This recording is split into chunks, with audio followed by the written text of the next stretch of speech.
Sarah Bennett pulled into the parking lot of Jefferson County Courthouse at exactly 9:15 a.m. on a bright Tuesday morning. She wasn't dressed like someone who owned half the commercial properties in downtown Jefferson. Instead, she wore simple blue jeans, a plain white shirt, and comfortable walking shoes, her usual attire for property inspections. The morning had started like any other. Sarah had woken up at 5 a.m. in her modest 3-bedroom house on the outskirts of town. Despite being worth millions, she preferred living simply. Her mother had always told her, true wealth isn't about flaunting it, it's about what you do with it. That philosophy had guided Sarah's approach to business and life. As she walked toward the courthouse steps, Sarah couldn't help but smile at the irony of the situation. Just last week, her company had quietly purchased this very building through a private holding corporation. It was the latest acquisition in her plan to improve the city's infrastructure while keeping rent affordable for government offices. Today's task, however, was much simpler, or so she thought. The parking ticket in her hand for a mere $50 had been issued 2 weeks ago when one of the downtown meters malfunctioned. Sarah had tried calling the clerk's office to explain, but they insisted she appear in court. Armed with photos of the broken meter and all the necessary documentation, she felt confident it would be resolved quickly. Several people rushed past her on the courthouse steps, most of them wearing suits and carrying briefcases. A few nodded politely, unaware she owned many of the buildings they worked in. At 35, Sarah had built her real estate empire quietly, letting her work speak for itself rather than broadcasting her success. Inside the courthouse, a blast of cold air from the air conditioning greeted her as she stepped onto the gleaming marble floors. The echo of footsteps bounced off the high ceilings. Sarah checked the notice again. Courtroom 3, B. Judge William Harrison presiding. While waiting on the wooden bench outside the courtroom, Sarah observed the people around her. A young mother struggled to soothe a crying baby. An elderly man nervously shuffled through papers, and 2 teenagers whispered in the corner. Pulling out her phone, Sarah reviewed the photos of the broken meter one last time. The time-stamped images showed the meter screen flashing error.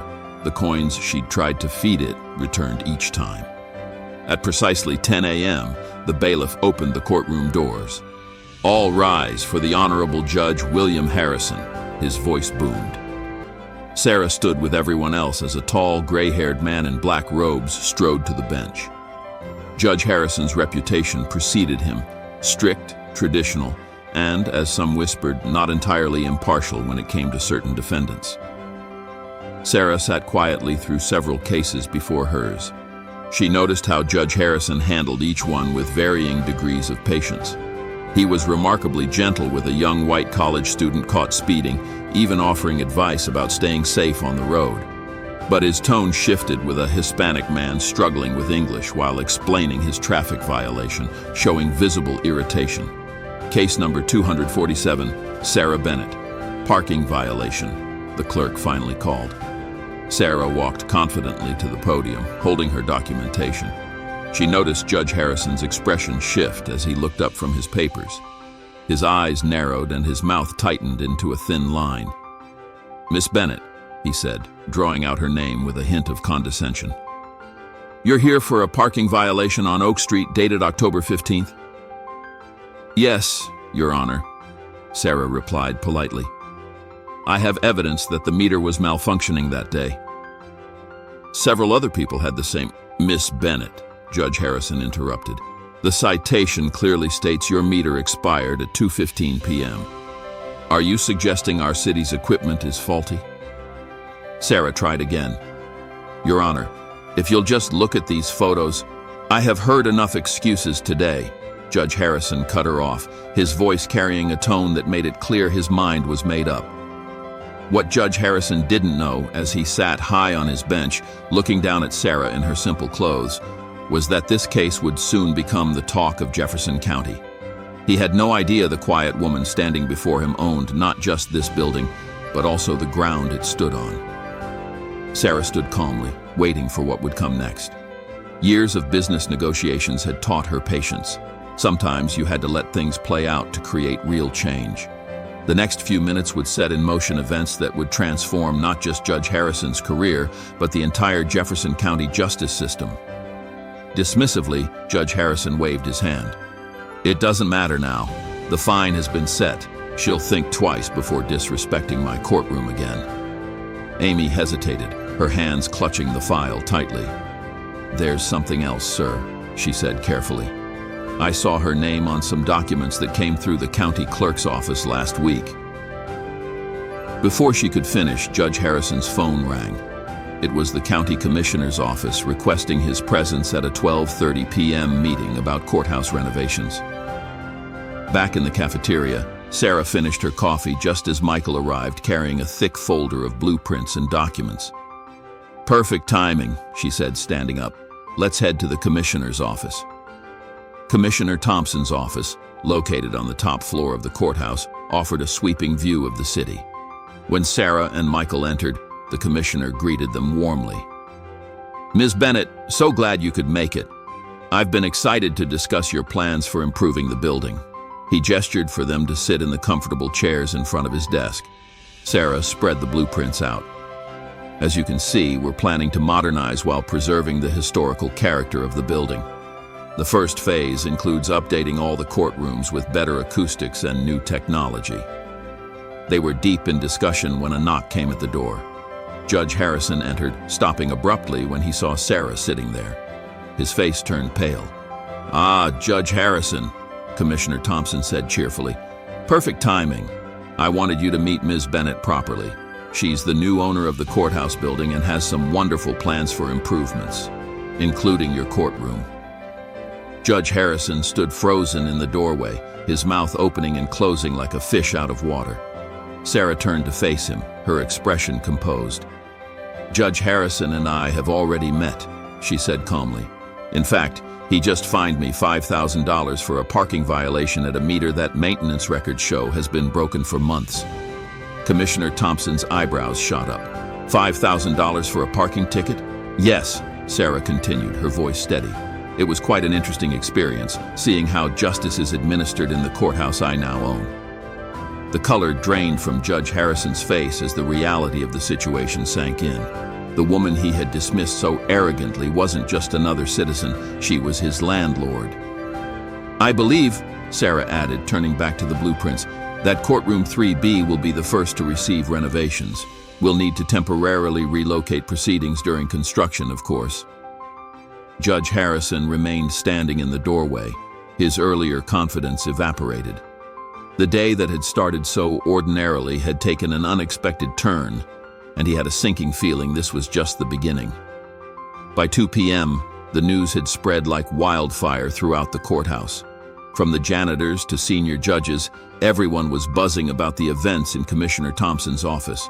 The story grew with each retelling, how Judge Harrison had unfairly fined the very woman who owned the building they all worked in. Judge Harrison sat in his chambers, his hands shaking as he poured his third cup of coffee. The morning's events replayed in his mind on an endless loop. He had been so quick to judge Sarah Bennett, so confident in his authority, and now it was all unraveling. A knock on his door startled him. It was Chief Judge Martinez, his supervisor. "Bill, we need to talk," Martinez said, closing the door behind him, his face grim. "I've received 3 calls in the last hour about what happened this morning. The local news is asking for comments." Judge Harrison slumped in his chair. "I didn't know who she was," he said weakly. "That's exactly the problem," Martinez replied sharply. "You shouldn't treat anyone that way, regardless of who they are. $5,000 for a parking ticket? What were you thinking?" Meanwhile, Sarah sat in her downtown office reviewing emails pouring in. Local civil rights organizations wanted to meet with her. Other people who had faced similar treatment in Judge Harrison's courtroom were reaching out to share their stories. Her assistant Michael knocked and entered with a stack of papers. "Ms. Bennett, the courthouse maintenance records you requested are here. They confirm the meter on Oak Street has been reported broken 8 times in the past 3 months. Sarah nodded, flipping through the documents. "And the video footage?" she asked. "Right here," Michael said, placing a USB drive on her desk. "The security cameras caught everything in the courtroom. The court reporter also sent over the official transcript. Back at the courthouse, Amy, the clerk, was busy pulling files from Judge Harrison's previous cases. For months, she had quietly been keeping notes, worried about the patterns she was seeing in his rulings. Now, finally, it seemed someone might listen. Judge Harrison's secretary knocked on his door again. "Sir, there's a reporter from the Jefferson Daily News on line 1. They're running a story about this morning's incident." "Tell them no comment," he snapped, then immediately regretted his tone. He was starting to realize how often he spoke to people this way. At 3:30 p.m., Sarah met with her lawyers in her office conference room. "The fine was clearly excessive," her lead attorney said. "But more importantly, we found a pattern of similar behavior in Judge Harrison's courtroom. The data shows significant disparities in how he treats defendants based on race and appearance." Sarah looked out the window at the courthouse building across the street. "This isn't about revenge," she said thoughtfully. "It's about making sure this doesn't happen to anyone else." Later that afternoon, Judge Harrison received another visitor, his old friend and fellow judge, Robert Chen. "Bill," Chen said, sitting down heavily, "I've been your friend for 20 years, so I need to be honest with you. What happened today isn't an isolated incident. We've all seen how you treat certain defendants differently." Judge Harrison started to protest, but Judge Chen held up his hand. "Listen to me. This is your wake-up call.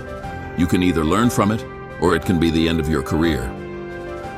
As the sun set over Jefferson County, both Sarah and Judge Harrison sat in their respective offices reflecting on the day's events. For Sarah, it was another step in her quiet mission to create meaningful change. For Judge Harrison, it was a day that might finally force him to confront the flaws he had ignored for too long. Sarah Bennett worked late into the night, her mission to improve her community pressing on her mind. For Judge Harrison, it was the beginning of a painful but necessary lesson about justice, prejudice, and the consequences of judging a book by its cover. The real changes were just beginning, and tomorrow would bring even more surprises for everyone involved. The next morning, the Jefferson County Judicial Review Board met in their conference room on the courthouse's top floor. 7 members sat around a large oak table, with Chairman David Roberts at the head. The room was tense, anticipation thick in the air. At exactly 9 a.m., Sarah walked in, dressed professionally in a navy blue suit. There was no mistaking her position of authority this time. Her lawyer, Jennifer Martinez, followed closely, carrying a thick folder of documents. "Thank you for coming, Ms. Bennett," Chairman Roberts said, gesturing to an empty chair. "We've called this emergency meeting to address yesterday's incident and broader concerns that have come to light." Just then, Amy, the court clerk, entered, pushing a cart loaded with files. "These are all the cases from Judge Harrison's courtroom over the past year," she explained, her voice trembling slightly. "I've been keeping track of the patterns." The board members exchanged uneasy glances as they looked at the mountain of files. Jennifer stood and began distributing the report she had prepared. "What you're receiving," she explained, "is a statistical analysis of Judge Harrison's rulings over the past 12 months. The data shows clear patterns of bias in his sentencing." Chairman Roberts put on his reading glasses and scanned the first page. His frown deepened. "According to these numbers, Judge Harrison finds minorities 200% more than white defendants for the same violations." Down in his chambers, Judge Harrison sat alone, waiting. He hadn't slept well, spending the night wrestling with his actions. His phone buzzed incessantly with calls from reporters, but he ignored them. The weight of his decisions pressed on him like never before. Back in the boardroom, Sarah addressed the members with a calm but firm voice. "Yesterday's incident with my parking ticket isn't just about me. It's about every person who has walked into that courtroom and faced unfair treatment." She played security footage from the previous day, showing Judge Harrison's dismissive tone, constant interruptions, and the excessive fine. Then she presented footage from other cases, highlighting the stark differences in how he treated defendants based on race and appearance. "This is disturbing," said board member Janet Chen, shaking her head. "But what's even more concerning is that it went unchecked for so long." Amy stepped forward again, her hands trembling. Many of us noticed, but we were afraid to speak up. Judge Harrison has a lot of influence here. Midway through the meeting, Commissioner Thompson entered with more evidence. "We've reviewed the maintenance records for the parking meter," he announced. "It was reported broken multiple times. Judge Harrison had access to this information but chose to ignore it." Sarah stood and walked to the window, gazing at the city below. "I'm not here to demand Judge Harrison's removal," she said, surprising everyone. "I'm here to propose a solution." She turned to face the board. "As the owner of this building, I have plans for renovations. But maybe we need to renovate more than just the physical structure. Maybe we need to change how justice is administered here." The board members exchanged thoughtful glances. Chairman Roberts leaned forward. "What exactly are you proposing, Ms. Bennett?" "A complete overhaul of the system," Sarah replied. "Mandatory bias training for all court officials, regular reviews of sentencing patterns, and a new community oversight committee. I'm willing to fund these programs myself." The room fell silent as her words sank in. Finally, board member Michael Wong spoke up. "We should also review all of Judge Harrison's recent cases. Some people might deserve refunds or appeals." "Agreed," Sarah said with a nod. "I'd like to be part of that process." By noon, the board had reached several decisions. Judge Harrison would be temporarily suspended pending a full investigation. All his recent cases would be reviewed, and Sarah's proposed reforms would be implemented. As Sarah left the meeting, she passed Judge Harrison's empty courtroom.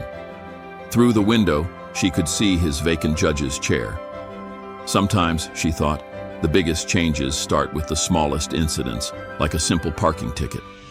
Judge William Harrison sat alone in his home study, staring at the suspension letter from the Judicial Review Board.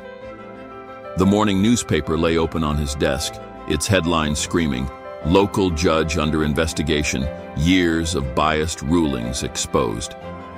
His phone buzzed non-stop, but he didn't answer. His wife, Linda, knocked gently on the study door before entering with a cup of coffee. "Bill," she said softly, "you need to eat something. You've been sitting here since yesterday." He looked up at his wife of 30 years, her face etched with concern.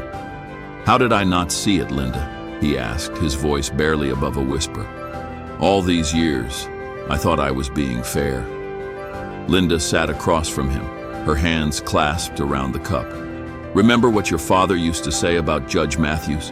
How he treated your Irish immigrant grandparents?" The memory hit hard. His grandfather had lost his small business because of Judge Matthews's biased rulings. Young William had vowed never to be that kind of judge, yet here he was, decades later, perpetuating the same injustice. Meanwhile, at the courthouse, Amy worked late with the review team, combing through Judge Harrison's old cases. Each file told a story of subtle bias, higher fines for minorities, stricter sentences, less patience during hearings. "Look at this one," Amy said, handing a file to Jennifer. "A young black man got 6 months for the same offense that a white college student got community service for just last month." Sarah walked into the room carrying takeout dinner for the team. "How many cases have we reviewed so far?" "Over 200, Jennifer replied, rubbing her tired eyes. "The pattern is clear in almost everyone." Late that evening, Judge Harrison finally mustered the courage to watch the security footage from his courtroom.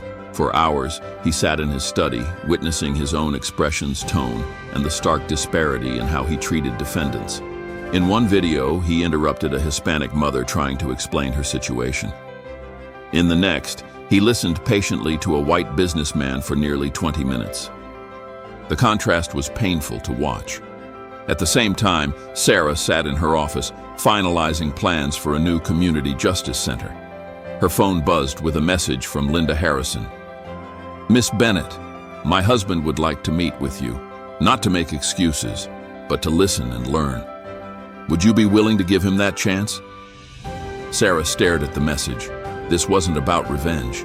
It was about creating real change. After a long pause, she typed her reply. "Tomorrow morning, 9 a.m. at my office. Tell him to bring the notes he's surely been making." That night, Sarah and Judge Harrison both lay awake, preparing for what would come next. For Sarah, it was another step in her mission to improve the justice system. For Judge Harrison, it was a chance to begin making amends. Tomorrow would determine whether Jefferson County's justice system could truly transform, or if it was too late. He said to the attentive audience, "Let me show you exactly how bias can creep into our decisions without us even knowing it." In the back of the room, Sarah watched with quiet satisfaction. The man speaking now was nothing like the arrogant judge who had fined her 3 months ago. His hair had more gray, but his eyes carried a wisdom that hadn't been there before. Emmy, the court clerk, raised her hand. "Judge Harrison, what's the biggest change you've noticed in yourself since the training began?" Harrison smiled thoughtfully. "I listen more. Really listen. Just yesterday, a young man came in for a traffic violation. In the past, I might have rushed through his explanation. Instead, I learned he was driving his sick mother to chemotherapy. That context mattered." Meanwhile, in another part of the courthouse, the new Community Oversight Committee was holding its weekly meeting. The committee, created by Sarah, included teachers, social workers, former defendants, and civil rights activists. "The numbers are encouraging," Jennifer Martinez, Sarah's lawyer, reported. "In the past 3 months, we've reviewed over 500 old cases. More than 200 people have received refunds for excessive fines, and 50 cases have been reopened for new hearings." Back in the training session, Judge Harrison showed video clips from his old court sessions, comparing them with recent ones. The difference was striking. "Watch this," he said, pointing to an old video. "I interrupted this woman 6 times in 2 minutes." He clicked to a more recent clip. "Now, watch a similar case from last week. The defendant speaks freely, and justice is better served because of it."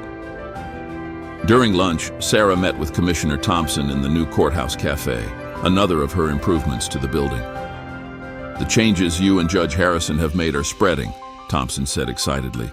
3 other courthouses in the state have asked about implementing similar training programs. Sarah nodded, stirring her coffee. "That's good news, but we're just getting started. Next week, we're launching the Youth Justice Program." The Youth Justice Program was Sarah's latest initiative. It would bring high school students into the courthouse to learn about the legal system and participate in mock trials. Judge Harrison had volunteered to lead the program.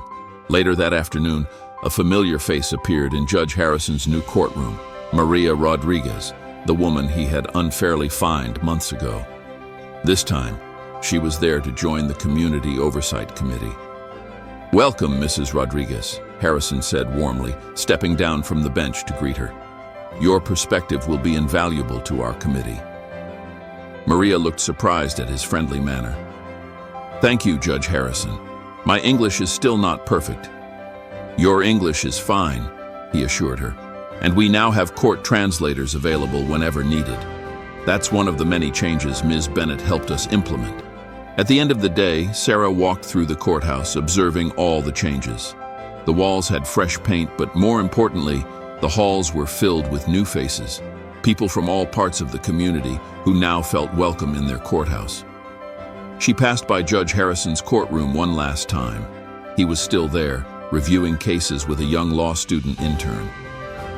"Remember," she heard him say, "justice isn't just about following the law, it's about seeing the human being in front of you." Sarah smiled to herself. The parking ticket that had started it all was framed in her office now, a reminder that sometimes the biggest changes come from the smallest moments. 1 year later, the Jefferson County Courthouse was celebrating the first anniversary of its justice reform program. The main hall was packed with people from all walks of life. Sarah stood at the podium, looking out at the crowd. In the front row sat Judge Harrison with his family, alongside Maria Rodriguez, Emmy the clerk, and many others who had been part of this incredible journey. "A year ago," Sarah began, her voice clear and strong, "I walked into this courthouse as just another person with a parking ticket. Today, we stand here celebrating something much bigger than any one person or incident." The walls of the courthouse told their own story. New signs in multiple languages welcomed visitors, and the halls displayed artwork from local artists depicting scenes of justice and community. Every courtroom now had translation services and cultural sensitivity advisors. Judge Harrison, now serving as the head of judicial training, took the podium next. He looked different, humbler, more approachable, and undeniably wiser. "Last year I made a mistake that could have ended my career," he said honestly. Instead, thanks to Ms. Bennett's vision, it became an opportunity to create real change. We've helped others learn from my mistakes. The numbers spoke for themselves. Posted on a large board were the year's achievements: 1,000 cases reviewed and corrected, 300 judges and court staff trained in bias awareness, 50 community programs launched, 5 other courthouses adopting their reform model, 0 complaints of racial bias in the past 6 months. Maria Rodriguez stepped up to share her story. "A year ago, I was afraid to come to this courthouse," she said, her English much improved. "Now, I help other people feel welcome here. This is what real justice looks like." Amy, who had been promoted to Chief Court Administrator, presented the next phase of their programs. "Starting next month, we're opening the Youth Justice Academy. High school students will learn about law and justice from Judge Harrison and other reformed judges." In the audience, local news reporters took notes. The Jefferson County Courthouse had become a national model for justice reform, with visitors from other states coming to learn from their example. As the ceremony neared its end, a surprise visitor arrived, the mayor of Jefferson City. He carried an official proclamation declaring the day Justice Reform Day in the city. "What happened in this courthouse over the past year proves that change is possible," the mayor announced. "One parking ticket led to a complete transformation of our justice system." Judge Harrison walked over to Sarah, holding something in his hands, a framed copy of the original $5,000 fine he had given her. "I keep this in my chambers," he said quietly. "It reminds me every day to look past my assumptions and see the real person standing before me." Sarah smiled and pulled out her own framed copy of the same ticket. "Sometimes," she replied, "the best lessons come from unexpected places." As the celebration continued, people shared stories of how the courthouse had changed their lives. A young man talked about getting a second chance through the new rehabilitation program. A grandmother described how the new translation services helped her family navigate the legal system. The day ended with a community dinner in the courthouse plaza. People from all backgrounds sat together, sharing food and stories. Judge Harrison sat with Maria Rodriguez's family, learning Spanish from her children. Sarah watched it all from a quiet corner, feeling proud of what they had accomplished. The parking ticket that had started it all was now just a memory, but its impact would continue for generations. The Jefferson County Courthouse had become more than a building. It was a symbol of how justice, when truly blind to color and status, could transform an entire community.